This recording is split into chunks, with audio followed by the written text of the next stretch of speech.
Hello and welcome to the Groupthink Podcast. In this episode of the show, I have with me, for the second time I've had a chance to talk with him, the author of Orson Welles' final film and a producer with They'll Love Me When I'm Dead, Josh Karp.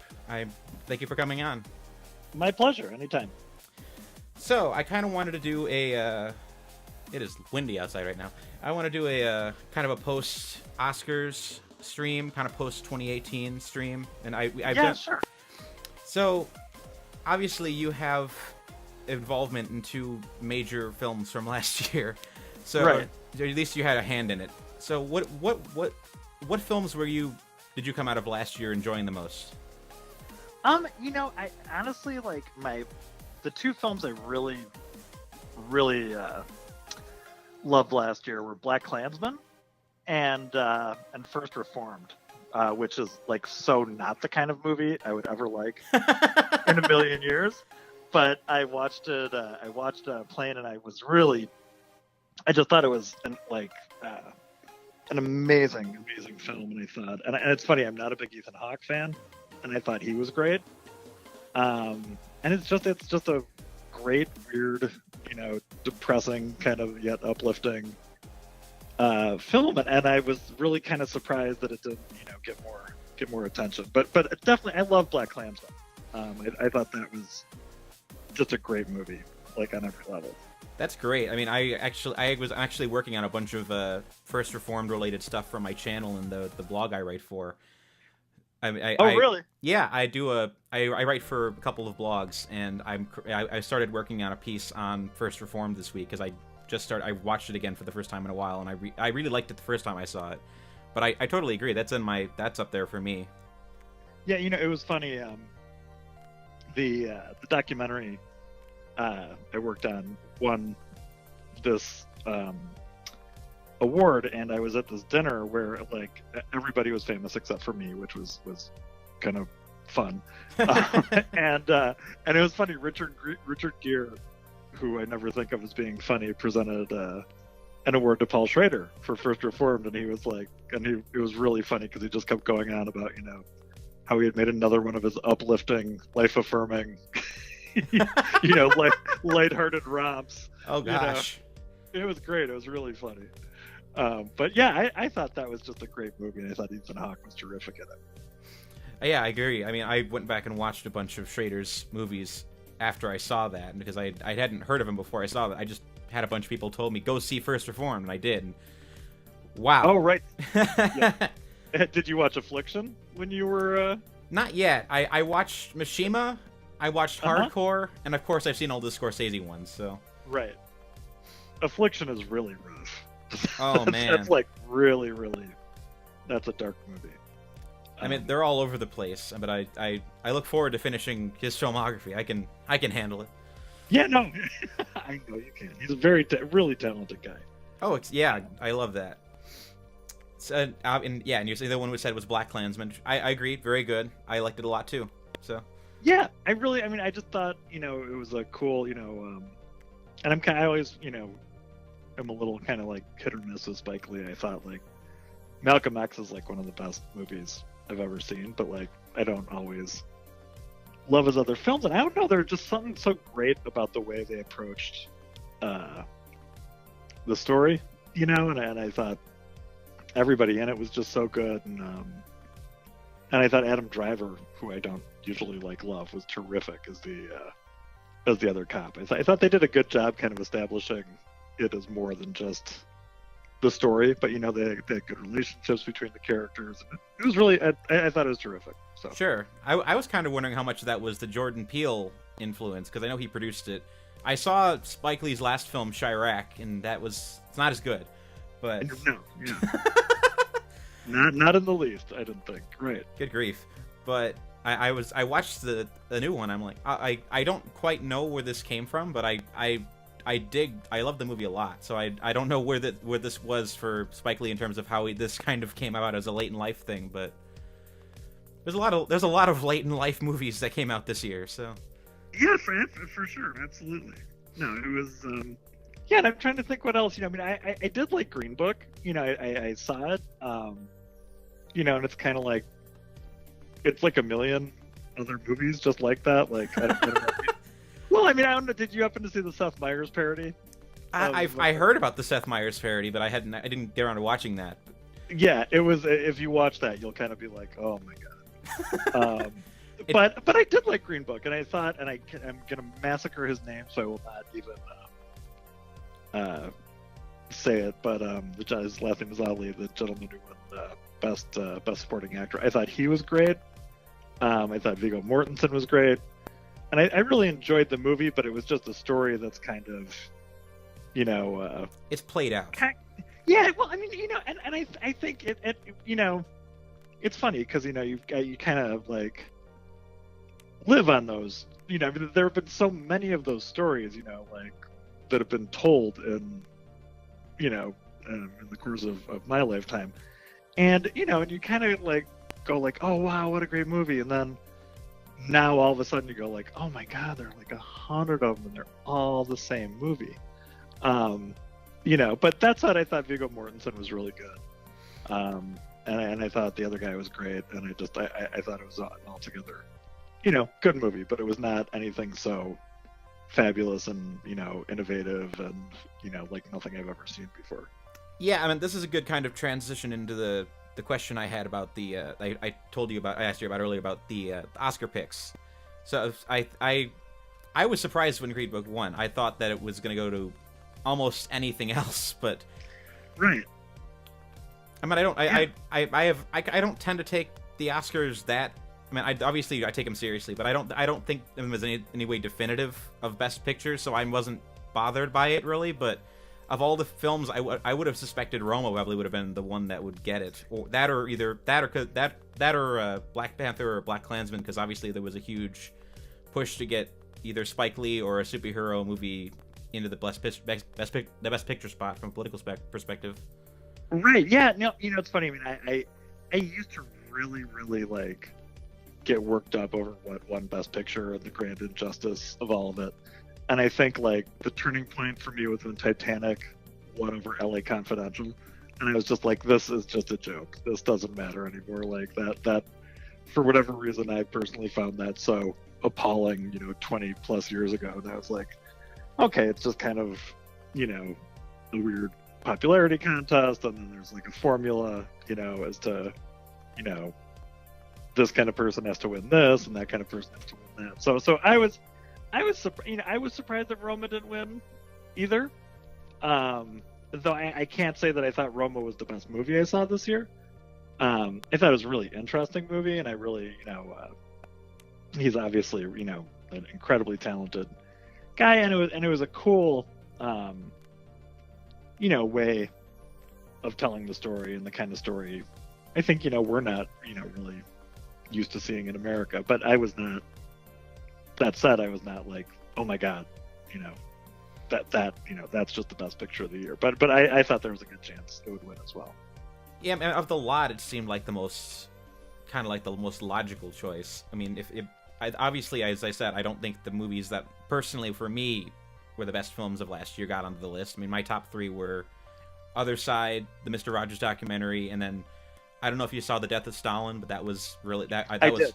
Yeah, I like that a lot too. I would have loved it if any of those three had gotten to the top, and unfortunately, my personal fanfic Oscar lineup did not win out. So, well, it's really funny. I mean, I think it's, I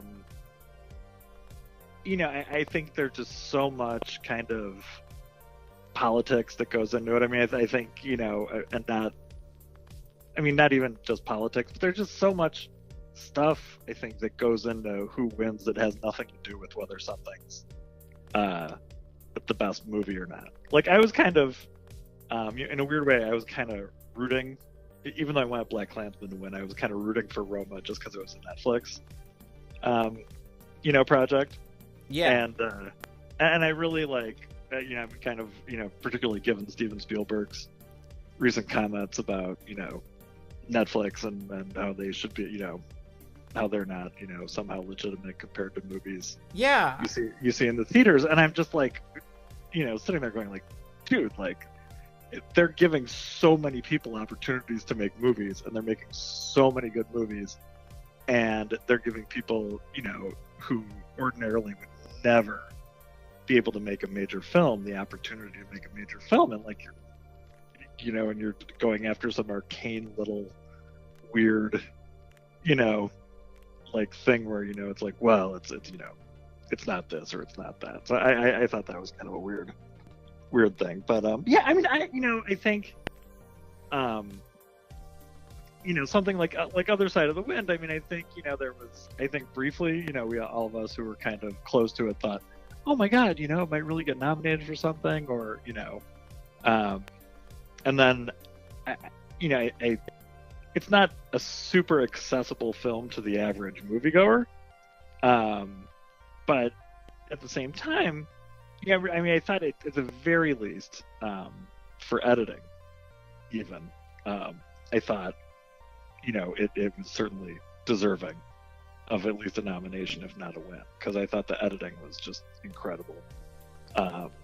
And Bob Borowski, kind of having to take over Orson Welles' editing work is, deserving of a nomination, if not a win. So, yeah, so that was a little surprising to me. I was kind of surprised, that they got locked out, and I was so bummed out and surprised that Mr. Rogers did not get nominated even. That was one of the big ones to me, because I thought, like, everyone I talked to who had seen that movie was absolutely in love with it. I thought that was a shoo-in, just even for a nomination, even if it didn't win, but didn't even get acknowledged. So yeah, I mean, it was weird. I mean, I'm not, I don't know. I mean, I think, Morgan having directed 2 major documentaries in the same year may have, had some impact on kind of splitting, the support, for the film. Though, I mean, it was such a good movie, and it was so, it was so successful. And I don't know if, there was resentment towards, the success of the film, or if, people kind of go like, it was too successful, like financially for people to want to make that, the best documentary. But I mean, I think certainly the documentary world, nobody had a better year than Morgan Neville. I mean, he made two great films. Sure. I'm biased on one of them, but I mean, it's still. Yeah, exactly. But I mean, he really did. He made 2, really remarkable documentaries on wildly different subjects that came out in the same year, and and I feel badly that he didn't even get a nomination. Did he make the Welles one like back to back? Because I got the impression that he produced that one significantly beforehand, and they just kind of held off releasing it until the film was done. Kind of yes and no. I mean, we were. I'm just trying to think of the timing. I mean, I remember there was a push to get both films ready for Cannes. That was a really tight squeeze. And this is, I don't know if my memory is totally accurate, but it was a really tight squeeze on the documentary, and I think ultimately not. Well, maybe it was possible for Other Side of the Wind. I'm trying to remember, because they were very adamant that get there. But I remember it was a tight squeeze for both films. So there was, we were pretty close to done towards the start of 2018, but there was, little stuff and kind of fine tuning stuff that was still to go on. So it would have been a push to go to Cannes. But yeah, I mean, they. I was at a party where it was all the people from The Love Me When I'm Dead and all the people from the Mr. Rogers documentary, and that was a really funny, kind of funny thing, because Mr. Rogers was out and they had finished it, and it was just these 2 people who had worked on films about such wildly different characters, and you're just sitting there, and like, and you're like, so. What were some weird things about Mr. Rogers, because everything about Orson Welles was so wild, and they're like, well, he weighed the same thing his entire adult life, really, just kind of, much more, mundane stuff. But I thought that was just, a great movie, and the timing of it was so good, the Mr. Rogers movie. I just thought, given, the state of the world, it was like you couldn't have come up with better timing for the film. I was just saying the miracle of the Mr. Rogers documentary was just that he was exactly as good as you thought he was. So. Right. Right.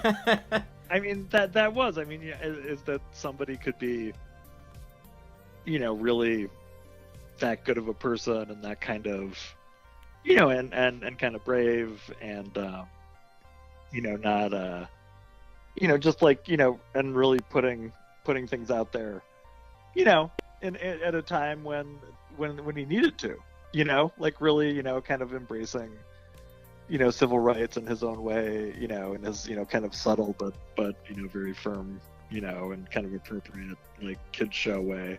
And just all the stuff he did. I mean, and he really was. I mean, he was, he was that guy, and I think that is kind of the miracle, right? Because you're waiting for him to be a secret alcoholic or have some horrible dark secret. No, he's a really good, decent human being, and I think having grown up when that show was kind of in its heyday and things like that, that I don't know that in the public eye we have people like that anymore. It's kind of inconceivable the last 20 years that somebody who's just like just really kind of all about genuinely being good can be an important part of the culture. People would find that far too boring today. Yeah, I mean that's part of the depressing part, but I love the fact that movie just took off as well as it did. If anything else. Yeah, well, I think people were just really hungry for something hopeful and kind and decent, Yeah, I mean for a while it was my favorite film last year.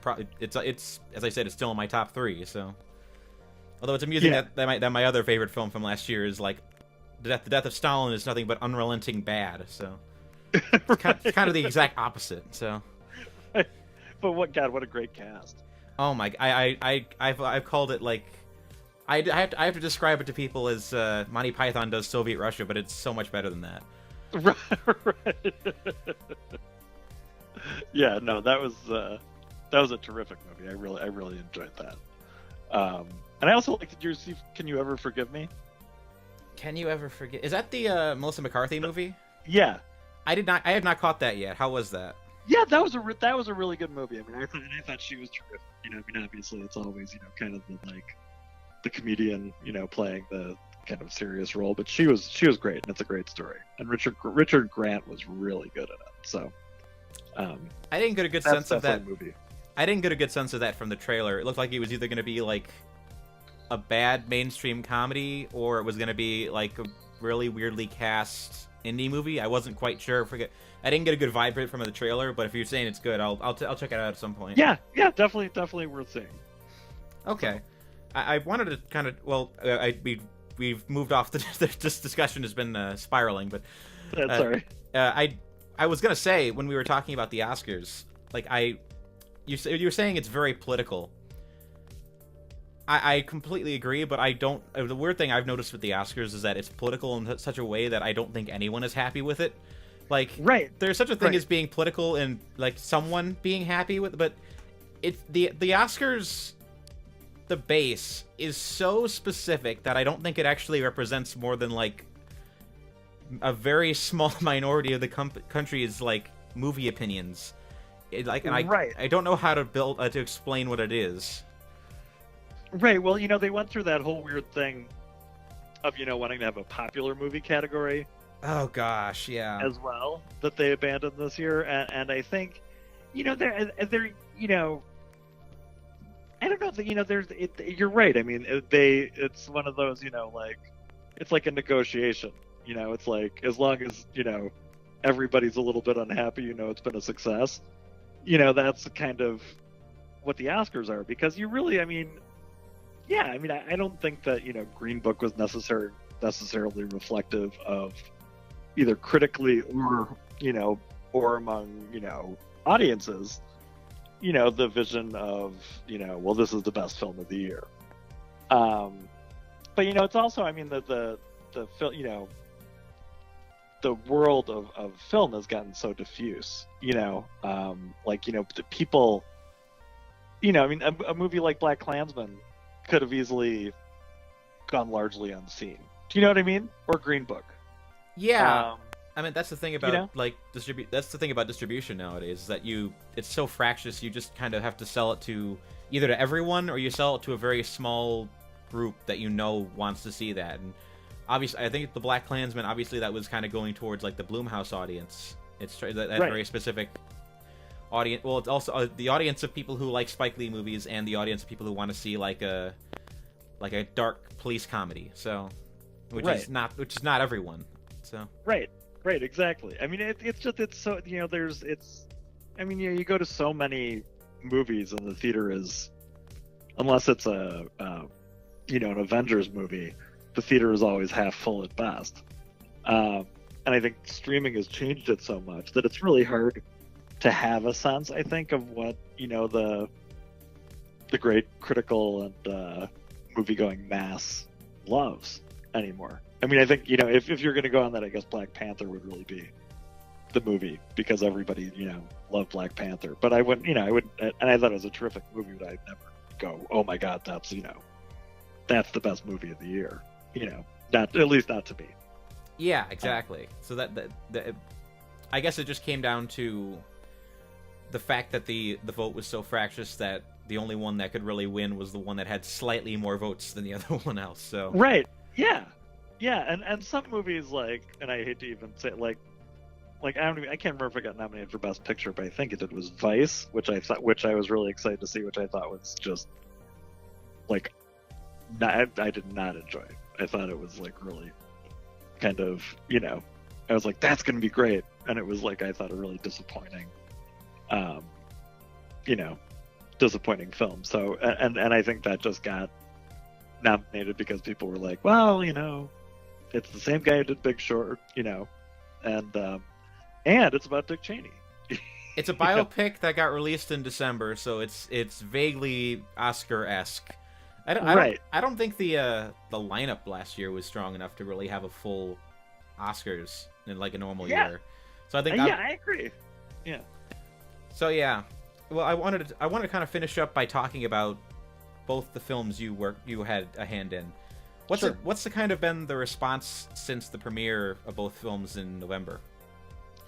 It's I think both did really well within the confines of what they were. I think the critical reception to both films, I think, was great. There were certainly people who, I think, there was certainly a group of people who were like, what the hell is the other side of the wind? Who were just totally freaked out by it because it was so different.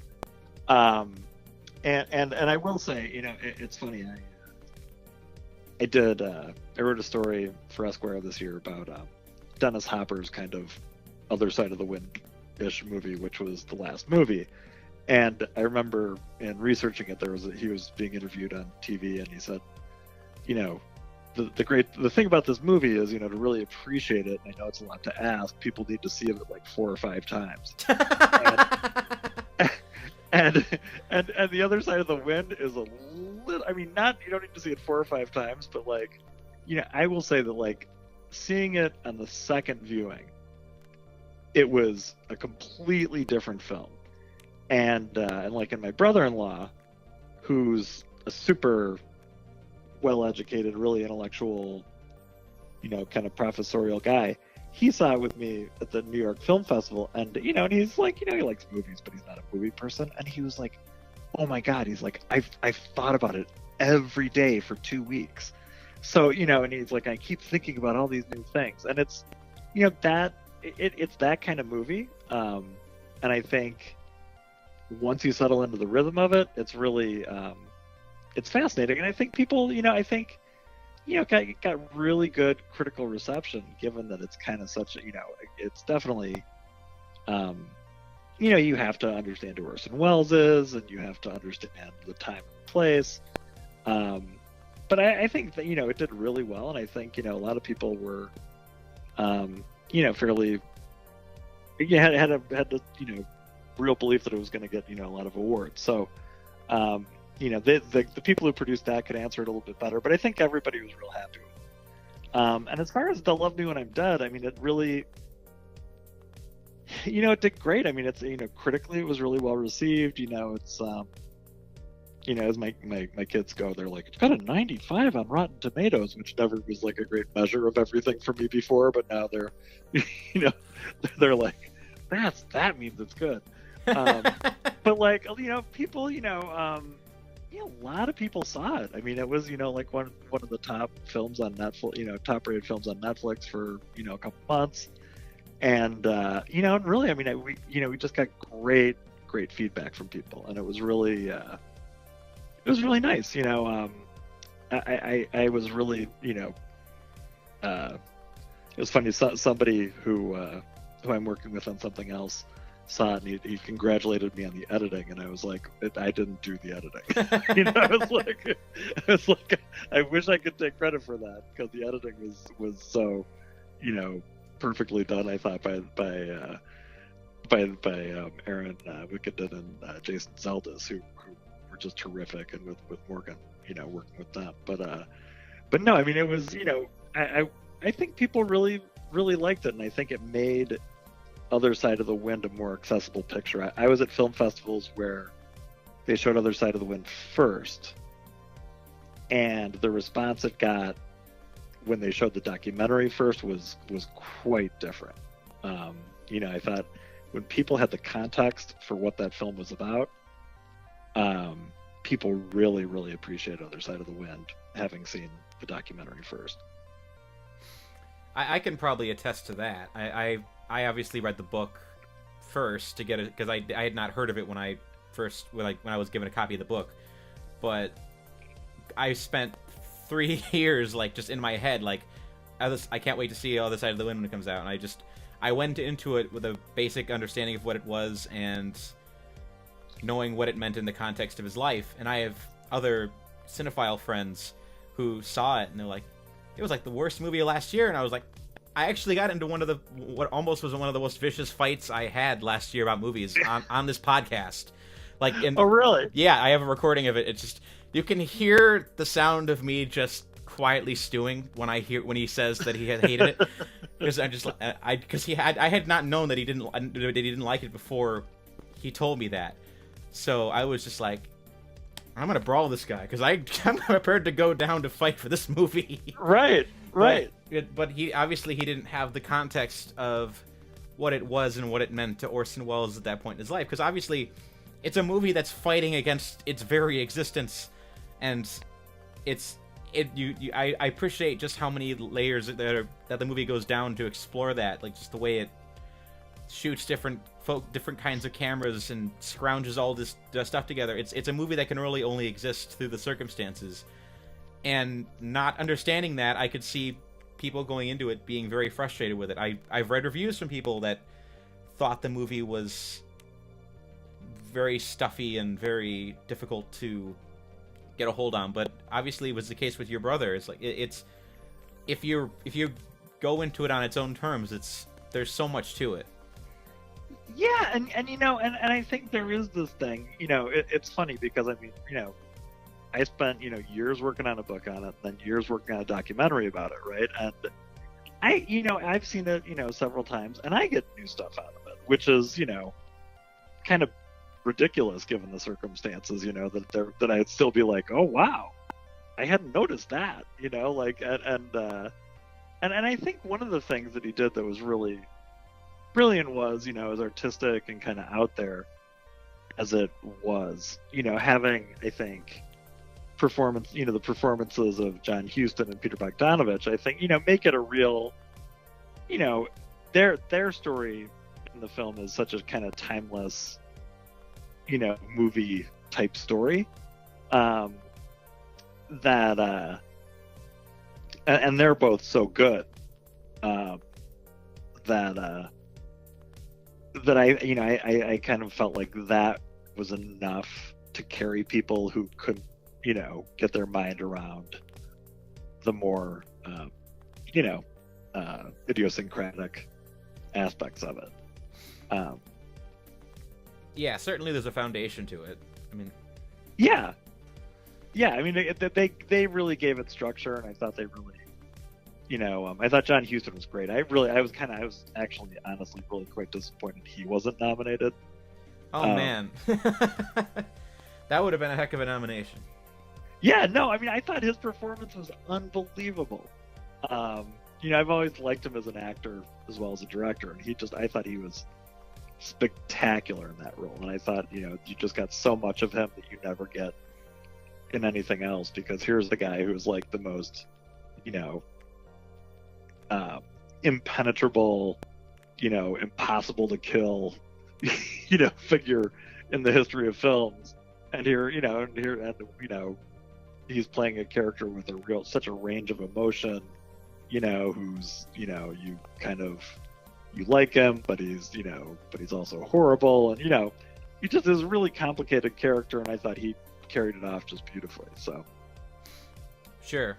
That, a weird question. Did you guys ever end up getting any, analytics from Netflix regarding the popularity of the films, or? So the first, I don't know about Other Side of the Wind, but I know the first 2 months with They'll Love Me When I'm Dead, it was like one of the, I know like the first couple weeks it was on, it was like the most popular thing on Netflix, which I was really surprised by. And I know it was like one of the 5 most popular things or 10 most popular things on Netflix over the course of the first 2 or 3 months it was out. So that was really exciting. And it's funny because having been, involved in a totally other project that was on Netflix earlier in the year that was, not a documentary, that was a feature film with kind of, current movie stars in it. And I think a lot more people watch They'll Love Me When I'm Dead than watch the other film. That's strange to think, but yeah, that really, and I was really happy with both projects. I think both projects did well, but it was, kind of really unbelievable to me that the success of the documentary as far as how much audience it got. So sure. I'm glad to hear that it got an audience. Obviously, it's very eclectic, and it's not something not everyone can get into. So right. But that owes a lot to Morgan too. I gotta say. It's a great story, but he told it so well. Well, I meant the movie specific, not the documentary. The documentary is much more accessible. The other side of the wind. Yeah, the other side of the wind. That I cannot speak for his time. So I do know that a lot of people saw it. I know the documentary did really well. I didn't really follow the analytics on the film, but I think that a lot of people saw the film. And I think it got, it certainly got enough press. Oh, too. yeah. That really helped. Both projects got so much press. And we're both kind of such, they're just the kind of things that, are going to be reviewed by every critic, because every critic is, like Orson Welles, even if they don't know, much about him, it's like he's the Citizen Kane guy, so that's yeah, exactly. It's true. He's the guy who made the great, the greatest movies, so he's this mythical figure, so he, attracted a lot of attention. Sure. So I kind of ran out of discussion topics, so I don't really have a clean transition out, but okay. I appreciate the call. Thank you for having me. Sure thing. I appreciate any chance to get to talk. It's fun to talk. It's always fun. Oh, thank you, Tyler. I really enjoyed it, and I appreciate you having me on. Sure thing. I'm gonna call it a night. Have a good night. All right, man. Take care.